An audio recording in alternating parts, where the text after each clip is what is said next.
Good evening, everyone. My name is Suryanjali. I'm a PhD candidate at the Center for International Politics, Organization and Disarmament. And I'm working on the international political economy of nation branding, a study of India since 1991. Welcome to the working session 6 titled Securing Sustainability, Climate Justice, and Energy Transition.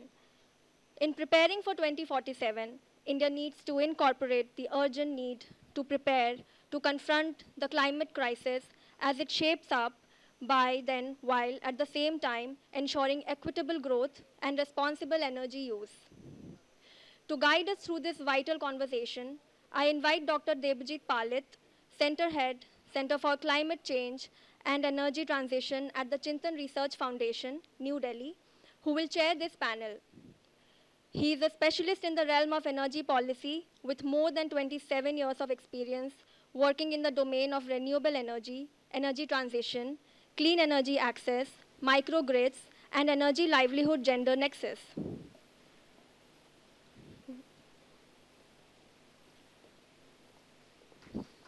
Welcome, Dr. Palit. We also have an extremely rich panel to discuss this important issue. Our first panelist is Ambassador Manjeev Singh Puri. Ambassador Manjeev Singh Puri is former ambassador and distinguished fellow at the Energy and Resource Institute, New Delhi, and an adjunct distinguished fellow at Gateway House.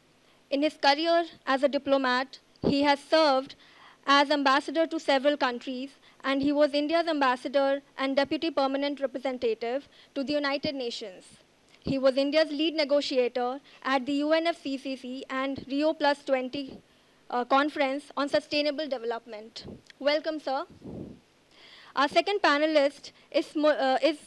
Ulka Kelkar. Ms. Kelkar is the executive director of the Climate Economics and Finance program at the World Resources Institute, India. She has 25 years experience in climate change research, outreach, and capacity building. She has served on several national and international committees and has been associated with the Asian Development Bank, the Energy and Resources Institute. Welcome, Ms. Kelkar. Next, we have Professor Aparna Sawhney. Professor Sawhney teaches at the Center for the Study of the World Economy at SIS JNU. She has served as Vice President of the Indian Society for Ecological Economics. She is a recognized expert in international trade and development, climate change, renewable energy, and WTO negotiations, and has many awards and honors to her name. I welcome you, ma'am. I now request Professor Bhaswati Sarkar to please felicitate the panelists.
I now invite our chair, Dr. Debajit Palit, to kindly take the session forward.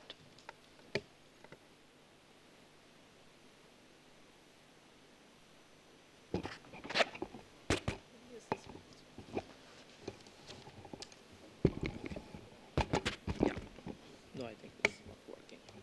Thank you.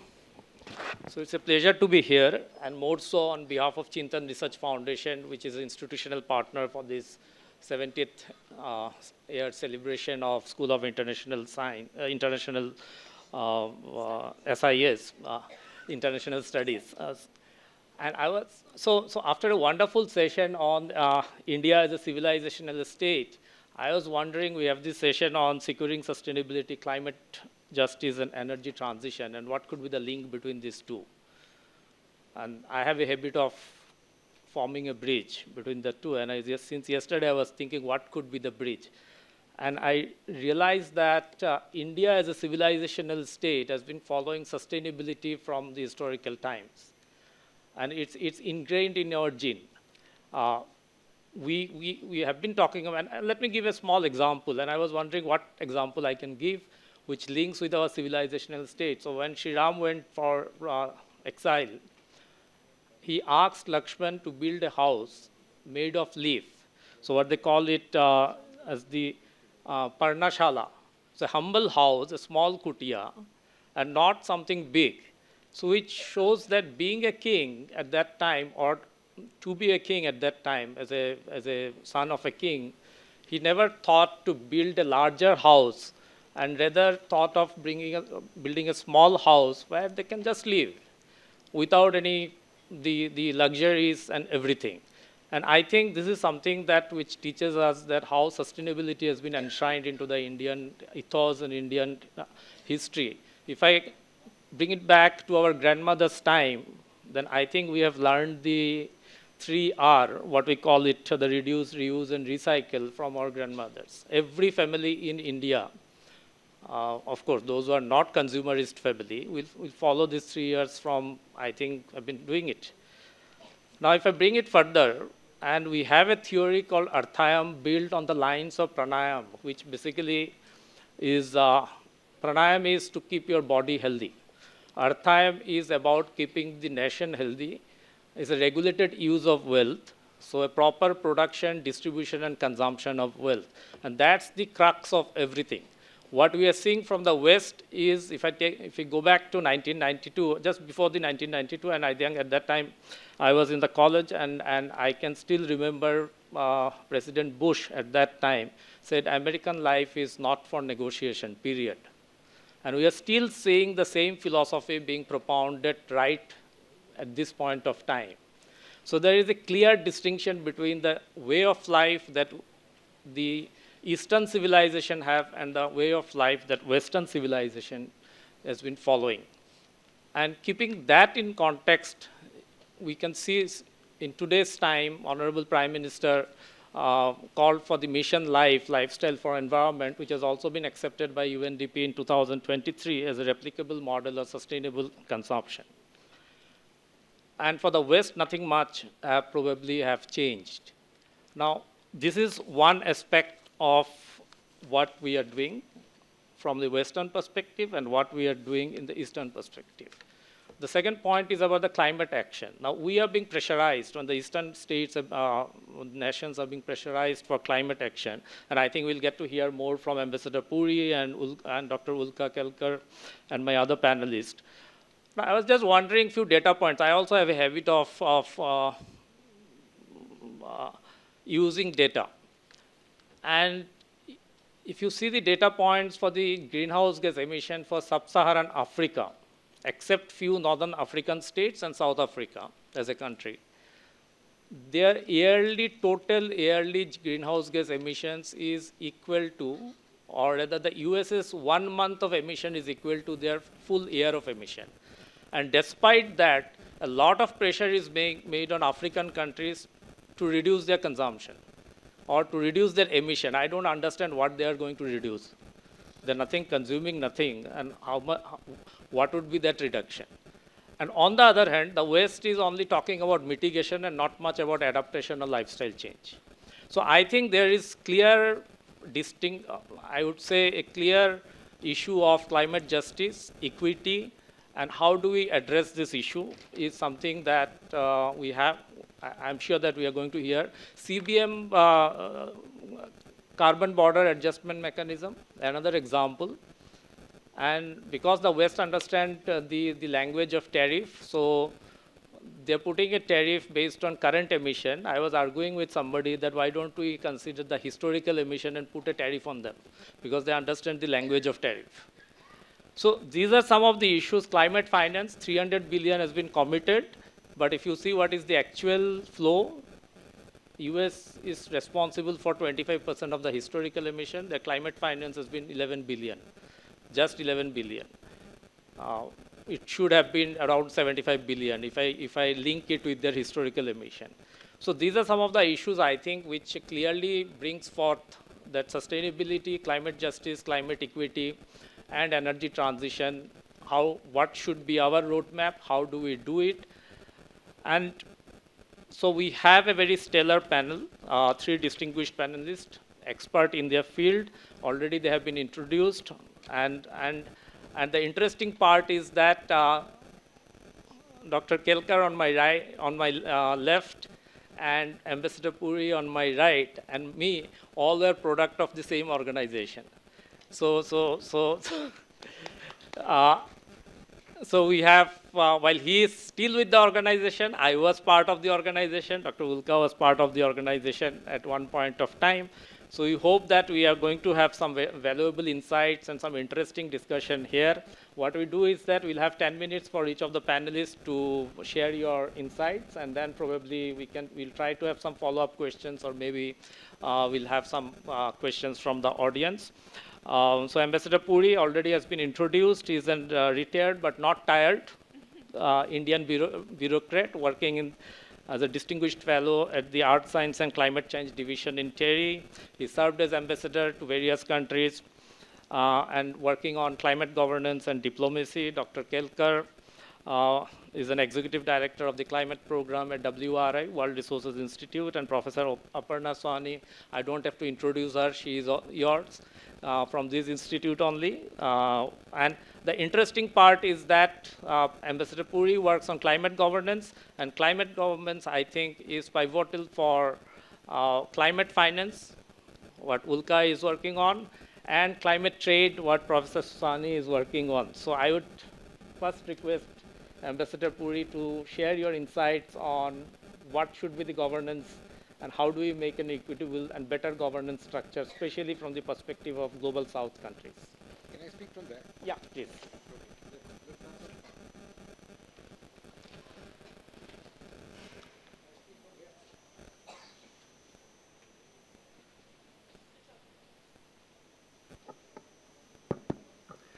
Mr. Chairman, thank you very much.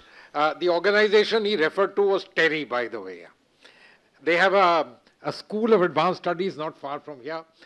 So look, I want to first say something to you to sort of excite you all, I know you're waiting for the end of this conference, the valedictory session is going to happen very soon, and so on and so forth. I'm not a JNU product, but I've come here many times and I have the privilege of serving on the advisory board of the Center for European Studies, and I'm very grateful to Professor Sarkar, Gulshan, and all the others who've done that. But I want to tell you, all of us are sitting here, we are actually all pontificators. There's only one man who's sitting in the hot seat, and he's sitting in the second row out there. So Luther Angredi, just come up a little bit. This is the gentleman who's the head of the Ministry of External Affairs Legal Division, perhaps the one point person who has been there in the negotiations and will be there in Belem.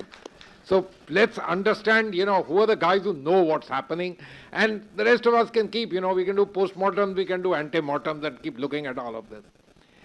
Professor Palit, you asked me this question, what should be the governance?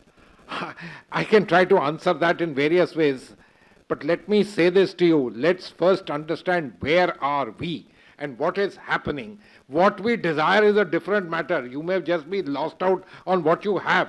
That's the problem that you currently face. Let me try and stress this to you. How many of you have seen rains in Delhi in the first half of October? Diwali is around the corner. And we are not the only country which is seeing all of this. It's happening in the Western world. It's happening across the world. So, there's something to it. And we can't just accept this bland statement by the leader of the most important economy in the world, Mr. Trump, that climate change is the greatest hoax ever invented in the world. That's what he said at the UNGA, the exact words. Now I want to therefore just leave this thought with you. This genie is out of the bottle. 3.5 years, maybe we'll have to listen to this particular thing from a particular element of the world, a very important element. But the reality is this genie is out of the bottle, and frankly, all of us need to work to deal with it. For long, all of us from India have spoken about a very simple thing, two sets of factors. One is that we in India, just let me tell you this, we're very proud of saying the following things, that we are the 4th largest economy, or we will be by the end of this year. We will become the 3rd largest in a few years, and God alone knows what else. But also, let's remember, we are 139 out of 193 in the UN index of per capita income, which means we have a hell of a long way to go before we can look at developed country status and what the developed countries will be in 2047. Our general view has been over, since 1992, these negotiations and even before that, is that given the current state of technologies, we can't do without carbon space for us. And the reason being, fossil fuels have propelled the world to where it is. That's what is going to be needed. We're very happy at newer technologies, solar, this, that, and the other. But frankly, we need carbon space, and we've always fought for carbon space. What is the reason why India fights for carbon space? Why don't we simply do what people claim that other large countries do, look the other way? No, we don't. Because we are a country which is born into the idea that we are Vasudeva Kutumbakam. That's our idea. We're one big family. We believe that the world is together and multilateralism is a creed. So we don't want to fall foul of what is called international law. Soft, it may be, hard, it may be, whatever it is. And so we fight for policy space so that we're not at all ever found on the wrong side. I mentioned to you the United States. I think you should all know it's perhaps, the Europeans too were like that, but they don't have the power and ability to do it. It's the one country when it ratifies any international convention, and it doesn't ratify a lot of them. When it ratifies any convention, the ratification instrument ensures that there is nothing in the ratification which is not already part of US domestic law. We don't have that in us. We don't do it. In fact, the Supreme Court in India tells you if there's no local law, then let's go by international law in the matter. This ICJ verdict needs to be looked at very carefully in that context. So the big point I want to make to all of you today is that today, for the first time since 1992, rather 1988, when the IPCC was set up, for the first time you are actually having a major challenge on the entire idea of global cooperation and the institutional mechanisms under the UN, UNFCCC, etc., to tackle climate change. This is the first time. In 1992 at Rio, the US tried all kinds of things, but none of them said that we don't want to have a convention and that climate change is a hoax. None of them said that. Nobody has said it. The only guys who've been saying that are fringe elements. Everybody said we have to do something. Obviously, they've always tried to have guardrails that you do more and I will do less. That's a different matter from the state of play in which you are. And don't be so sanguine that nothing can happen. They've withdrawn from the Paris Agreement. Incidentally, they're still part of the UNFCCC. And we don't know which way it will go. Recently, we had the president-designate of the COP, Andre de Lago, here, along with the former chief negotiator on the part of the United States, Jonathan Pershing. And Pershing had no choice but to admit, don't underestimate the disruptive power of my country. And this is something you should realize. And I'll make a few other points to you. Baku went in for a lot of criticism. And I'm not talking about our getting up after the event and saying that 300 billion is not enough and we should have had a chance. No, Luther, I'm not talking about that. The criticisms came from whom? The criticisms came from the activists. Because they said that nothing much is happening. The group of elders of the world, former presidents, etc., put out a statement saying that this process is no good, it's leading to nothing. Later on that they had to tone down because many people turned to them and said, so what do you want? Bilateralism on a global problem of this scale, how is it going to work? And so therefore, they toned some of it down. There are other issues. People say that the COP has become too big. It's become one of the biggest tamashas that the world ever has. If any of you were in Dubai, you will testify to that. It was bigger than the expo that the UAE government had hosted earlier in the same grounds. Then there are people who say you should do voting. Not a bad idea. And there are people who talk about this being a standing conference like disarmament. Have we achieved anything on disarmament? I don't think so. Yeah. And therefore, these facts remain. What should be done is a matter of creative output on the others. But we as a country today, India, the largest country in the world in terms of population, on our way certainly to becoming the third largest economy, we have to be much more mindful that the international business is a power game of nations. Much more business. But at the same time, we have to recognize, as we started doing from Paris, that we have vulnerabilities of the kind that nobody else perhaps has. And therefore, we can't be naysayers. I don't know if any of you recall, but before the Paris COP, the New York Times had a cartoon on its front page. It showed the COPs on a rail, like a railway engine. And that was the COP. And in front of the railway engine, there was an elephant called India, which was blocking it from happening. And we turned out to be the country which ensured that the COP in Paris was a success. And we've repeatedly done it for the last many years, while ensuring that we don't continue to go against the idea of policy space for ourselves. This is, I think, the most important and fundamental point. I'll make one more point and then stop, because I think I've already taken over my point. And Professor Sawhney, this is really for you. You know what the Brazilians are some of the world's best diplomats. They gave us the UNFCCC, they gave us the Rio Convention. They know how to bridge the gap with the Western world, the old white Caucasian world. The power still rests with them. Don't buy all these theories that the power is not with them. The Chinese may be about 20% of the global economy, but the Western world is more than 50% of the global economy. And all thoughts, ideas still continue to come from them. We are a part of that particular thing. We're having this discussion in the English language after all. Let's understand that. Let's also understand something which is particularly very interesting in this context. The thing that was mentioned by the chairman, this thing called CBAM, is just one of the ideas. But the linkages of trade and climate. For long, countries in the global south have resisted these two, saying that on the trade side, since you didn't have environmental conditionalities totally built into the WTO, yes, there are discussions on the environment and sustainability. This can't go in there. We want it discussed under the UNFCCC. And the Caucasian countries, the Western nations, never want that. Why? Because here lies the fundamental principle of differentiation, which is at a much weaker level when it comes to the trade negotiations, where they're special and differentiated, vastly different from the CBDR, which guides climate negotiation. And they have never wanted it.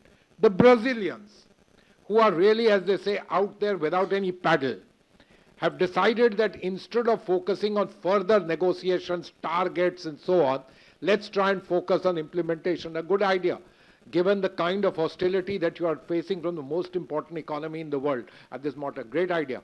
But what is it that they've said that they would try to do? They'll try to see if some kind of a mechanism can be set up to look at the ideas of trade and climate and what can be done in synergetic. Now, this is a thought which I believe in India all of us should think through. Should we do what we did when the WTO started talking in terms of trade for services, say, sorry, it's not part of the agenda? Should we jump in and accept this? Then remember what happens at the thin end of the wedge.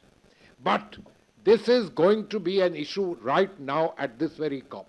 And I want to leave this thought with all of you.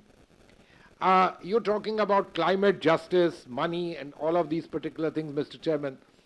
Look, several of these things we talk about, when we talk in terms of inter-country, intergovernmental processes as nations, we have every right to talk about them. But what do those chaps do? They turn around and speak in terms of what is the situation within your country.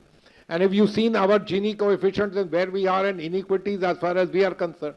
So, these are all issues which need to be delicately balanced when you raise these particular arguments and we take all of this forward in terms of the real arguments, because this is a power game of nations. Let me assure you How many global conferences that take place under the auspices of the UN see heads of state and government routinely going and participating? Other than the UNGA, which is a global talk shop, there's none of them except the climate negotiations, where heads of state and government almost routinely land up. Not many may go to Berlin because of a variety of reasons, but otherwise routinely land up to participate and have even taken place in negotiations. Because it goes into the fundamental construct of both where you are economically and where you are in terms of finally being able to deliver anything for your country. Hegemony, I'm afraid, is the way all nations look at things. We are no exception. Nobody is an exception to that thing. We want to do things, however, for the global south. And I want to stop by saying the most important thing, perhaps. These negotiations, when we started in 1992, the group of 77, which represented the 130-odd developing countries, all stood on one side. Slowly but surely, where have these negotiations gone? They've gone to the point where these are negotiations where everybody stands on one side and the large developing countries are the ones which are finger pointed at. Years back, it used to be the Chinese. They've kind of slipped out of it by accepting that they will do whatever they want to because they've grandfathered everything in their country. At $12,000 per capita income, they can't claim to be developing countries in that sense of the term, and that's the reality. They're happy to sit with us, but that's the reality. And we find ourselves, along with some large developing countries, to be in the thick of the storm, an extremely difficult point to be in, but a point that we have to negotiate, keeping the fact that India is a believer in Vasudhaiva Kutumbakam. We want to be on the right side of policy space in the world and yet have enough policy space to be able to ensure that by 2047 we are a Viksit Bharat. Thank you.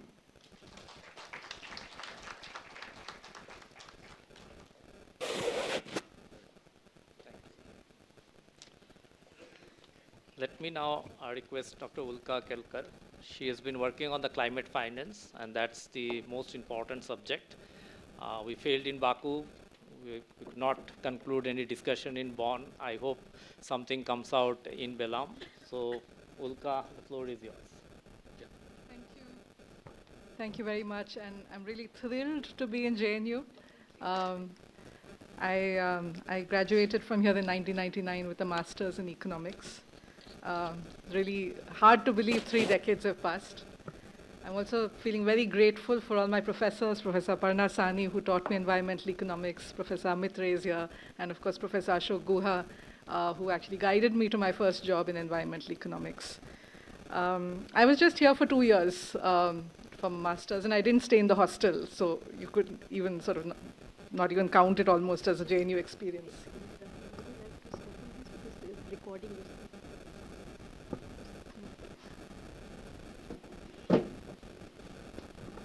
Thank you very much. But it was a very exciting time at CITD at that time. The Asian financial crisis had just happened. Amartya Sen had just won the Nobel Prize.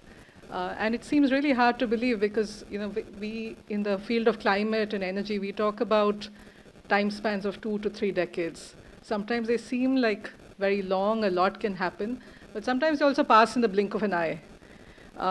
One of the things that I am thinking about more and more these days is that when I first started doing literature reviews in 1998, 99 of climate change studies, scientists at that time were making predictions, projections for the scenario that would unfold in the 2020s. And I really find these days that everything that we are seeing, longer heat waves, more extreme rainfall events, more frequent storms, all of those kinds of predictions that scientists had made in the 1990s for the 2020s are coming true. They're coming to happen right on schedule. So I'm very glad that this Aravali Summit is not just looking back at the origin and evolution of SIS, but also looking forward to a world 2 to 3 decades from now, where India will be a developed country, but the world might also be a much hotter place, a much more severe kind of climate. Since the theme of this session is about securing sustainability, but it's also about climate justice and energy transition. It seems to recognize that there might be some trade-offs. We would like to achieve all of these things together, but it may not always be possible. And we may need additional social policies to complement the environmental policies of the kinds that Ambassador Puri spoke about. So I'm going to, with that, just present a few slides. Debajit, you can just keep me on time. Yeah. And this is a simple slide from a systems dynamics model. It's an open access model. Those of you who are from an economics background, welcome to go look at it. You can also download it and change the data. And these charts that you see over here are from a kind of a reference scenario. It's not what we call a business as usual scenario, because business as usual seems to imply that nothing is happening. But actually a lot is happening. The government has a lot of policies, technology costs are falling, businesses are investing in clean energy. Every day if you open the newspaper like Mint or the Economic Times, you'll see all the headlines about clean energy. But one of the interesting trends that's happening is that the electricity sector, the sector where energy is supplied, is already no longer the largest greenhouse gas emitter in the country. And if you look even forward 20, 30 years, and this is the business as usual reference scenario, nothing else, no net zero, nothing. Even then you find that that orange line in the middle is becoming flat. That is, emissions are not predicted to grow, even though energy use is going to increase 3, 4, 5 times, because it's a growing economy, it's going to need a lot of energy. So it's quite interesting to see that even without additional climate policies, even without net zero and all of that, the Indian economy is becoming cleaner. It is decoupling the production of energy from the emissions the emissions generated to produce that energy. And that's because renewable energy is becoming cheaper, and we have a lot of solar and all of that. But what this slide also shows is a challenge, that is the industry sector, the manufacturing and all of that, is already a larger emitter. And by the middle of the century, it's half the emissions of the country are going to come from the industry sector. There's also another trend which you can see, which is the transport sector, which is right now very small, but by the middle of the century grows fast and almost catches up with electricity. So the economy or the environment as we see it now may look a little bit different another 10, 15, 20 years. I just want to say a little bit about why that industry sector issue is such a challenging one. On the left-hand side, you see emissions from industry coming from the use of energy in industry. So you see that big blue band, that's the iron and steel sector, which uses a lot of energy. But on the right-hand side, what you see is emissions from the industry sector, which are coming not from burning of fossil fuels, not from use of energy, but they're coming from chemical processes. So if you want to make cement, you have to process clinker. If you want to make steel, you have to process iron, chemicals, pharmaceuticals, all of these. So this is nothing to do with energy or coal or solar or anything. You could have all of solar, you could electrify everything, but you still won't be able to reduce these emissions. And now suddenly that blue has become very small, the iron and steel sector, which is the sector that will be hit most by CBAM that was mentioned. Suddenly you have this yellow, which is the chemical sector, and green is still big. Green is the cement sector. The reason I've put these two side by side is because the scales are quite different. The process emissions are still about half of the energy emissions from industry. But this is going to be the big challenge where innovation will be required, not just from, as I said, energy use, but just a new way of making steel, a new way of making cement. And that is going to be a challenge. But the flip side of this challenge is also an opportunity on the economic side. So far we've talked about technical stuff, technologies, emissions, fuels, environment. But in this model, we've also tried to look at the input-output table. That is, we try to look at what might be the implications for jobs as certain sectors of the economy grow and other sectors of the economy shrink. And there are a lot of assumptions over here. This is not a dynamic model in the sense that the input-output table stays fixed. So there's a research question for many of you to pursue further. But what this shows is that while the jobs in mining of coal or petroleum or oil and gas might shrink in the future as a result of India's net zero 2070 commitment, there will be an increase in jobs in manufacturing, construction, utilities. Why is this? Because we'll be building more solar farms, building more wind farms, manufacturing more electric vehicles, constructing more green buildings, possibly even generating more green hydrogen. So this is the additional 2 million jobs. Now, those of you who study the economy know that, of course, this is quite a small number. But the reason why environmentalists think this is important is because it points to the fact that it need not always be an environment versus development trade-off or an environment versus development debate. You could have small positive gains. You could, through a judicious choice of policy levers, come up with a trajectory where you could create gains for the economy on average, on net. If we go deeper into the types of subsectors, sub-industries, or types of jobs, we find some interesting points to be considered. We see a decline in, as I said, coal mining, oil and gas extraction, but also things like basic metals production, but an increase in more sophisticated, specialized manufacturing. And this is something which has significant implications for the economic side of things, because what it means is not just investment in technology, but also investment in human capital, in skilling, in the labor side of things. We need to prepare people, especially the young workforce, for the new jobs that will emerge. And this is a big challenge in a country like ours, where the bulk of, where the majority of the workforce is working in informal sectors, micro, small, and medium enterprises. And I'll be happy to talk about this more if there are questions.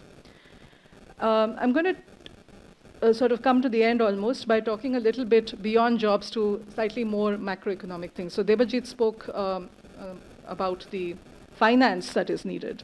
And of course, in a growing economy, investment is needed anyway, right? We are going to invest in more energy, more electricity maybe, more manufacturing. So there will be investment. What is the additional investment that is needed if instead of choosing to invest in fossil infrastructure, we choose to invest in non-fossil infrastructure? If instead of manufacturing internal combustion engine vehicles, we choose to manufacture more electric vehicles, what's that additional investment? And we find that it's a really big number. And it's something like $50 billion per year in this decade alone. What's sort of harder to acknowledge is that India gets from fossil fuels not just its energy security, but also its fiscal space. We tax oil and gas.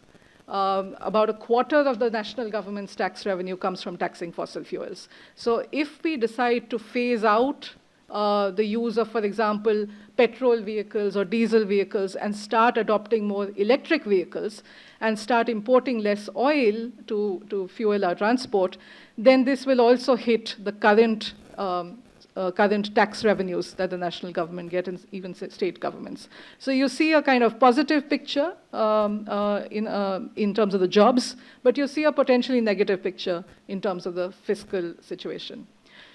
But again, on the positive side, if we don't import that much oil, then there is a huge saving in the oil import bill, and this more than accounts for the investment that is required.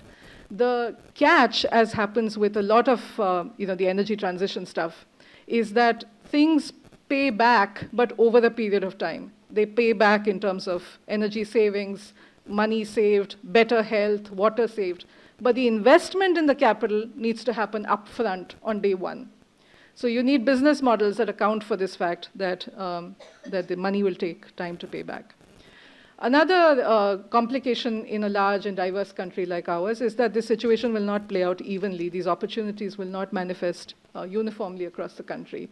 The black dots that you see are where the coal power plants are. The blue dots are where the wind power plants are. And this shows that there are states in the economy which, whose in the country whose economy depends much more on livelihoods that are fossil fuel dependent. Their fiscal situation depends more on taxing certain fossil fuels. And there will be a need for alternative sources of livelihood. One possible scenario is circular economy that has been talked about. And every time I talk to any general audience about solar and wind, the first question I always get is, what about the waste from the solar? What about the waste from the batteries? And there's absolutely a need to start preparing for this and find a way to recycle this waste, to extract the minerals from this waste, and to find a way to use this particular sector to create decent, dignified jobs, especially for those states where there is less solar and wind, or a less conducive investment climate. I'm going to end by just one slide for the students in the audience, which is that issues of climate and energy are very interdisciplinary. There is room for everybody, whether you're from a background in economics or geography or philosophy, diplomacy, technology, and all of that. Find a way to bring your skills to bear on this important challenge. Do what gives you joy and satisfaction, and you will find your climate ikigai. Thank you very much. Thank you. Thank you, Ulka. I think she raised a point about the financing, and yesterday where Professor Rakesh Mohan was talking about third generation reform. So one way of financing could be, it's a wild idea, how do we use pension funds for renewable energy sector? In West, it is being done. In India, of course, it will be a big reform if we are allowed to do it, because the unions have to be brought in. Their concurrence will have to be there. Another thing that about the renewable energy, we discussed about the waste. So we were doing a project about responsible renewable energy. So the talk is now going on, how do you make renewable energy more responsible, so that we don't face the problem that we are facing with coal and other mining thing with renewable energy 50 years down the line. And people start blaming renewable energy for creating all the waste and end-of-life material. So I think we are on track. Probably we'll find a solution. Manjeev, Puri sir mentioned about innovation is the key. So we hope that we'll continue to innovate. And I take it to Professor Sawhney about the trade innovation that might happen, keeping in mind the climate concerns and the renewable energy sector.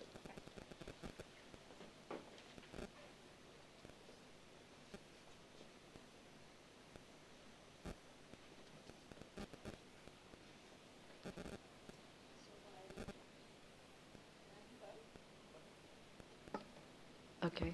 Good afternoon. Thank you, Chair. And so while Shakti is helping me set up this, I would like to thank the organizers for including me in this August panel. And while Ambassador Puri gave me a challenge, he actually answered it himself about negotiations. So I don't need to get into that. But I will also say that I am absolutely thrilled to be sharing the stage with my former student. And it was all the more heartening to know she was the first batch of students. I was fresh out of grad school teaching environmental economics at that time CITD. And to learn from her that she's still in this field because it sort of kindled some interest and it has sustained. Of course, that sustenance is all hers. But to be able to have kindled in any small way, I'm absolutely thrilled. And I feel like I've completed a full circle at SIS. So, Very nice, very nice. yeah. Celebrating the 70 years. Okay, while it is still being set up, I have just about 5 slides. I knew I was going to be the last speaker, so I'd probably get about 8 to 10 minutes. So that'll not be too much. I will not be talking about the science of renewable energy. I will not talk about negotiations either in the trade sphere, WTO. I will also not talk about multilateral environmental agreements and where we stand or the COP. I will just share a couple of very simple ideas because I thought I should be saying something that could at least complement what the key researchers, including the chair, who's done extensive research on energy, electricity, renewable energy. So I do hope you will bring in some of your own results in. I will begin by essentially addressing the title itself, sustainability. And the next part of the title was climate justice and energy transition. Sustainability, as we all know, is essentially developing in a manner such that what we leave behind for the next generations to follow, they would have the capability to be at least as well off as us. Thank you. All right. So in securing that sustainability, with respect to climate change, there has been like a twin policy approach to climate change for sustainability. First, of course, which was also mentioned earlier, which is adaptation strategy for a changing ecological system with a hotter earth, increased frequency of extreme events, heat waves, droughts, as mentioned, lower precipitation, land degradation, increase in salinity, which all directly lead to loss in agricultural output, agricultural productivity, which threatens food security for us, and essentially existential threat. The second, which is mitigation strategy, to transition away from fossil fuels, reduce the carbon emissions, greenhouse gases, often measured in terms of carbon equivalent, and increase the renewables in the energy basket. So India's goal is to reduce carbon intensity by 45% by 2030, and also increase the non-fossil fuel-based power capacity to 500 gigawatts. And of course, we have given ourselves enough space to have net zero by 2070. So India has actually, as Ambassador Puri said, has never shied away from taking responsibility, shouldering it. I will completely change the gear now because I've been asked to speak about trade. So let's talk about specialization. One of the things that I might want to also add here, that when we are trying to adapt to the hotter world, some of the most standard basis of comparative advantage that we might have in the agricultural sector would be eroded. So if we thought we had, let's say, fisheries sector, which is near the coastline, we had rice fields. If you have problems in terms of droughts, decreased precipitation, increased salinity, you essentially will lose this comparative advantage. And we are gradually actually seeing some of these losses, not just for India, across the world, and of course, certainly around the region, in the South Asian region, because we share a lot of agroclimatic zones. I'll give two examples. One, we are the largest exporter of rice in the world, but flooded rice cultivation is deemed to be a very significant source of non-carbon greenhouse gases. So which means we are also under a lot of pressure to move away from having flooded rice. We also said that we have problems in terms of losing agricultural productivity. Second, and this is something very close to heart in recent times, because we've been talking about tariffs, punitive tariffs, and erratic moods of Trump. I'll not get into those. We specialize in refining crude petroleum and have emerged as a major player in the global value chain of petroleum refining over the last quarter century, especially since 2001. We also have a niche market in the export of renewable energy technology equipment, including solar PVs, modules, panels, wind turbines, components, and parts. In terms of the magnitude, the last bit, which one would think as green technology exports, it is really quite small. It is also dependent on imports, maybe to the tune of $1 billion to $2 billion. How large are we in terms of the export earnings in rice? Maybe about $11 to $12 billion. How large are we in terms of exporting or export earnings of refined petroleum products? Well, we have been rejoicing that we have hit $84 billion in recent years. Net of course, the imported petroleum crude, it would be about 60-something billion dollars. So they're really large in terms of some of the other export sectors, if we think of within this example. As we progress towards 2047, there's one question I would like to address. How consistent are we in our export strategies with our climate goals? We are talking about exporting of fossil fuel-based refined petroleum products. The refining in itself is a high energy intensive process. So the climate costs of export earnings. So some of the stellar export performance camouflage deeper environmental costs. And this is irrespective of what the WTO might have on processes or product standards, it doesn't matter. I'm just looking inside and looking at ourselves. Is there an inherent conflict in our decarbonization strategy for climate mitigation and what we consider in terms of our export strategy for maximizing export earnings? For example, if we think of the new high complexity oil refineries that we have, we take pride in it. India has always been a country of contrast. So we have the world's oldest operating oil refinery in Assam, and we have the most complex, modern, largest in the world refinery in Gujarat. It is also one of the most highly emitting oil refinery. And it can actually handle heavier, high sulfur content crude, which also means it's higher emissions. So the oil refineries are under the purview of the National Mission on Energy Efficiency, which is under the National Action Plan on Climate Change, and also now the newly launched Carbon Credit Trading Scheme. So the recent surge in this highly import-dependent exports are going to be essentially windfall gains.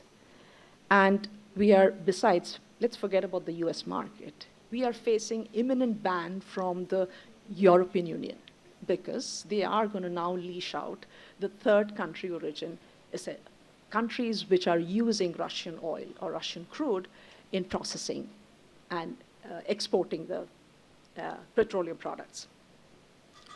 There is also, of course, the challenge of the carbon border adjustment mechanism in exports of other carbon-intensive manufacturers, iron and steel, which Ulka was talking about, cement, aluminum. And of course, we are hoping our carbon credit trading scheme is going to sort of show the world that we are taking care of our house, putting it in order. Do I have any time left? 2 minutes, okay. I think I have okay. Climate justice. Climate justice, we are all very familiar with. It is taking historical responsibility on the part of industrialized countries and recognizing that the poorer developing world, the South, is facing disproportionate damage caused from their action over the last several decades and century. So that's internationally. We champion for climate justice. How about I turn it inside? Do we have climate justice within the country? And sometimes, contradictory enough, it can be in the clean energy transition itself. Green land grabbing, not my term, is an established phrase for renewable energy projects from local pastorals or pastoral, essentially green pastures, which also have very high solar irradiation and therefore great for trapping and harvesting solar power, happen to be common property resources which the pastorals are using. And essentially there is land use change, which then moves it over for renewable energy. So the protest against such green grabbing for mega solar and wind projects in India have also come from Rajasthan and more recently Ladakh. Worldwide, we have had it from Brazil, China, Kenya, US. These have often been accompanied by legal challenges in court and sometimes restored back to the community. So we need to look at internal climate justice in our energy transition. We are a very large country, very diverse. We are not trying to be all uniform, right? So our transition to clean energy cannot afford to disrupt or destabilize the delicate natural balance of fragile ecosystems, cannot diminish other sensitive environmental aspects of social equity. Kelkar just talked about the end of the pipe end-of-life solar panels causing pollution. We are also talking about the beginning at the cradle level. There can be trade-offs. We don't want to get into that trade-off. We can recall the wisdom from Professor N.S. Jodha and Nobel laureate Elinor Ostrom's work on the importance of local communities and institutions in the sustainable management of the commons for ecological sustainability rather than adopting a top-down governance uniformly. Our carbon neutrality cannot be achieved at the cost of disrupting the fragile ecosystem balance in the Himalayas. There is also another thing. Under the National Action Plan on Climate Change, we have several national missions. Two of them cannot be taken as a trade-off. So we cannot trade off between the national mission for sustaining the Himalayan ecosystem versus the targets that we set for the national solar mission or for the nationally determined contributions that we have made under the Paris Agreement. We need to have a holistic, balanced path in energy transition. India, I have to acknowledge this, and I have celebrated it myself, that we have been very bold in implementing market-based tools and instruments to enhance renewable energy capacity, renewable energy-based generation. 30 seconds, okay. These include feed-in tariff, dynamic renewable portfolio obligations, renewable energy credits, then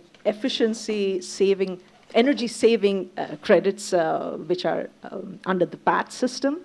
So we need to be equally bold in adopting a holistic approach to climate adaptation and mitigation, encourage renewable projects on wastelands, old industrial or brownfield sites, encourage novel ways of harvesting renewable energy. And we have done that. We do have it across India too, so I give the example here. So I will end by saying that while championing for climate justice globally, we have to ensure climate justice within, which is just as critical in the new order for a sustainable future. Thank you so much. Thank you. Thank you, Professor Sawhney.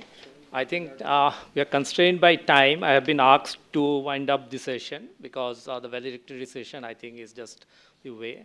And after some brilliant presentation by all the three speakers, I don't think I can summarize. But overall, I can say that climate change definitely is not a hoax. It is real. And we all have to, and as Ambassador Puri mentioned, we all have to work together to address the issue. And sitting in an academic institute after three brilliant presentations and a lot of issues being raised, I think it's a food for thought for many, many PhDs to come out from JNU, each one taking one of these issues and trying to find a solution. Because the government policymakers definitely look forward to academic solutions which can be converted to policies and address the real problems on the ground. I think that's the bridge that we have to meet. Otherwise, policymakers don't speaking with the academia or the academia not speaking with the practitioners is not going to address our problems because the problem is a very complex one and we have to find innovative solutions. Thank you so much. Thank you all the panelists for the wonderful presentation. And thank you to the organizers for giving us the opportunity to share our insights. Thank you. Debajit, thank you very much. Thank you. You. Photograph. Okay? Sure, let's stand up.